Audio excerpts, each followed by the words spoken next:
Hey guys, this is a market update. More potential bad news and FUD for Bitcoin and crypto this week. Potentially the US government selling coins. There's some speculation about if they're actually selling coins, but they have sent them to Coinbase Prime, which usually you would be doing if you wanted to sell the coins.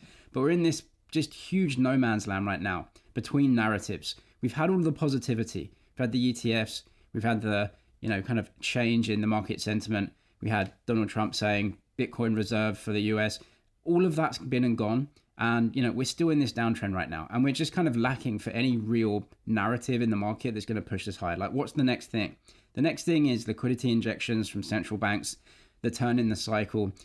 But we're not seemingly there right now, especially in the States, which is going to be the main driver. So we're just in this big no man's land. You can see for BTC right now, just this downtrend, right? Now, like I said in previous videos, this may turn into a bull flag. What is a bull flag? A bull flag is where you have an uptrend, which we're clearly in, right? Since the bottom, clear uptrend. And then you get just a downtrend channel. And as you break through that, or if you break through that, that's actually the bull flag. And then you obviously go a lot higher. But we're not there yet, right? Fundamentals are not driving us yet. The attention has gone. The spark has gone from crypto, right? You can just feel it. But I want to talk about later on in this video, liquidity injections from central banks, which is really why BTC exists, right? And that's the main thing that we have to look forward to. So that's what we need to grab onto. So I think that's the next phase. But look, that could be a while. We have to get through a lot of stuff. We have to get through, potential economic slowing. Is unemployment going to tick up? Unemployment, the employment figures we got this week, pretty decent, right? So it's kind of bumbling along. And so this type of economy, this type of market, what do you really expect? Bitcoin's done pretty well this year. And so look, there's not really big moves unless we get some massive moves from central banks, which may happen. And so I'll go through that later on in this video. Let's look at the US government then first, potentially selling 10,000 of the Silk Road BTC. If you do trade BTC though, Bybit deposit bonus up to $30,000. Click the link below. If you are a new user, make a deposit. You can get a deposit bonus for your trading. So check that link down below. But yeah, some movements from the US government into Coinbase Prime. That is obviously the institutional trading desk there. So think what we've had in this cycle, despite all the big moves up, right? Mt. Gox, GBTC, Genesis, Celsius, BlockFi, Germany, and then USA potentially in the process. They do have a lot of coins to sell. And there's now the speculation are they going to try and dump it all before the election? Or what are they going to be doing? David Bailey, he thinks that it's the Bitcoin magazine, CEO, I think. He thinks if that didn't happen up to 100K, look, ifs and buts and maybes, doesn't matter. For every buyer, there is a seller of BTC. So it's only the price that we're willing to trade at that's important and what the market sentiment is. The market sentiment right now, we've had the big moves. Let's just take a breather for, 6 months or so, right? So this article saying, look, maybe they didn't sell all of the Bitcoin. They're just changing custody. No, you don't send it into Coinbase Prime if you're changing custody. You sell it in there to sell. Now, timechainindex.com, this guy's looking at all of the different wallet movements. And for him, he thinks they are actually selling. And the reason for that is because if we look down here, you will see that the way that Coinbase Prime works is that if they are trading the Bitcoin for a client, that they will actually sell the coins and then you'll get the fees over to a new change address. Now, he thinks that the Bitcoin has been sold. Look, we can see that they have around 20,000 left. So this is Department of Justice, Silk Road confiscated funds. Potentially a sale here, 20,000 Bitcoin left. Sales will happen, buyers and sales all of the time. Look, it's on the margins. If there's a bit of FUD in this market condition, it's not great, right? But these, I think, are the times where investors just get through. And the long-term fundamentals of why you're in. If you're trading short-term, all of this is very noisy. And the problem is that if you're a bit late to the trade, price gets a bit soft, it can easily reverse on you as well. So it's a very difficult trading environment with all of this FUD going around and, just people searching for narratives where actually one really doesn't exist. And maybe it's just a big, massive consolidation until we get, some further central bank movements. Let's look at some macro then. This is Jamie Coots on Twitter if you want to go and follow for some kind of macro updates. So what we're looking at here is a dollar index up at the top in white, and then how Bitcoin prices move to these dollar cycles. So dollar index is essentially the strength of the dollar. As the dollar is strengthening, it looks like Bitcoin obviously goes down in price. If the dollar is strengthening, of course, assets priced in dollars aren't going to do too well. Now, it's not the dollar index is a basket of currencies, so you couldn't really say, well, dollar strong, Bitcoin weak.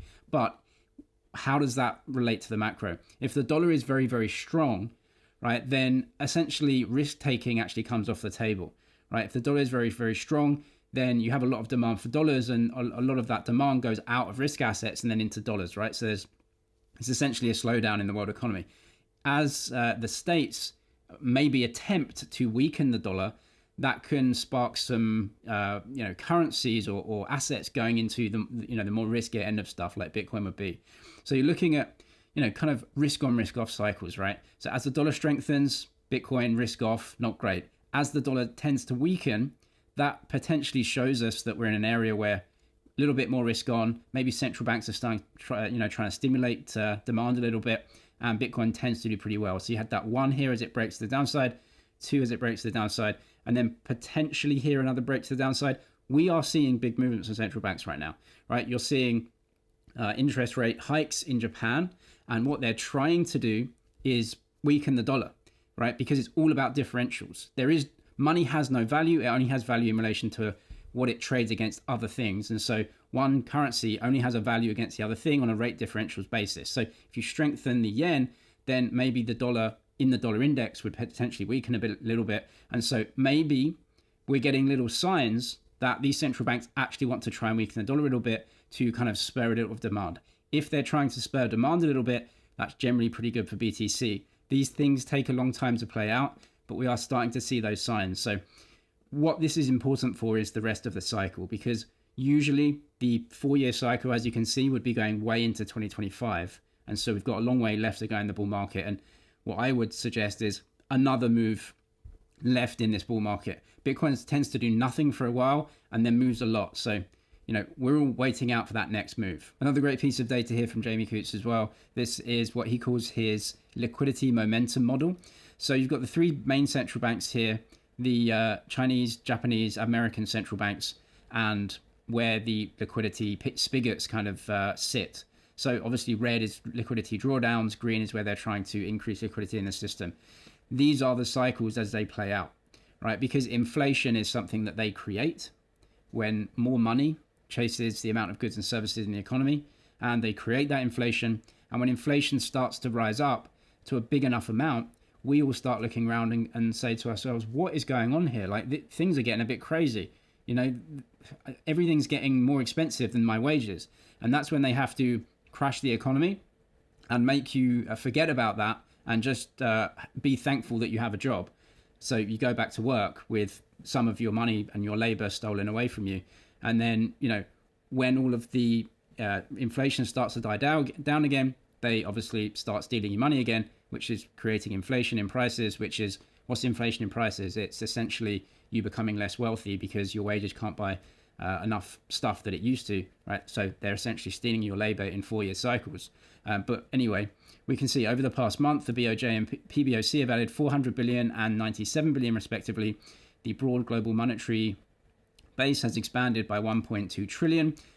This was significantly aided by a sharp decline of the US dollar, right? So Japanese raise interest rates. That obviously the rate differential there weakens the dollar a little bit. This suggests that it is coordinated with the Fed's consent.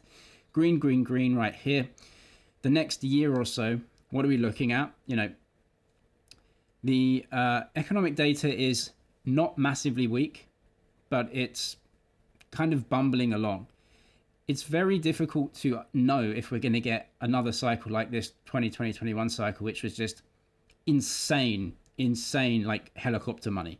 We're not going to get that again unless some kind of worldwide event happens, right? So it feels like this one will be a much more normal cycle, right? I think we can just relax a little bit. We know what we're in. We're in BTC. We know that the currencies are going to get debased in cycles.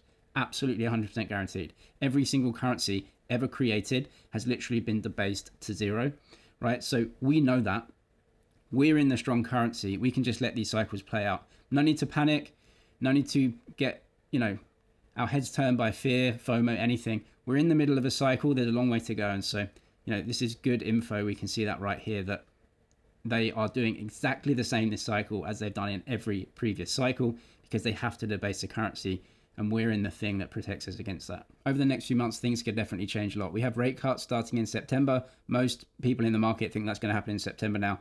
So at least the first rate cut there, and then way more data about how the economy is slowing. We know all of that data is lagging on purpose so that they can start to essentially debase the currency and pour stimulus in, whilst all the data, the backward-looking data, is still pretty soft. That's how they play us with these cycles. So we've got that to come, and then the US election. Markets may just be taking a step back right now because two different candidates where economic policy is going to be wildly different as well. So, it's an uncertain time, and so maybe the market's just trying to, take a little step back here and wait for all of that to actually be a bit more certain. If you do trade Bitcoin or crypto, check out Bybit. Deposit bonus down in the description below. I'm James, this is ManZG. Cheers for watching, and I'll see you in the next one.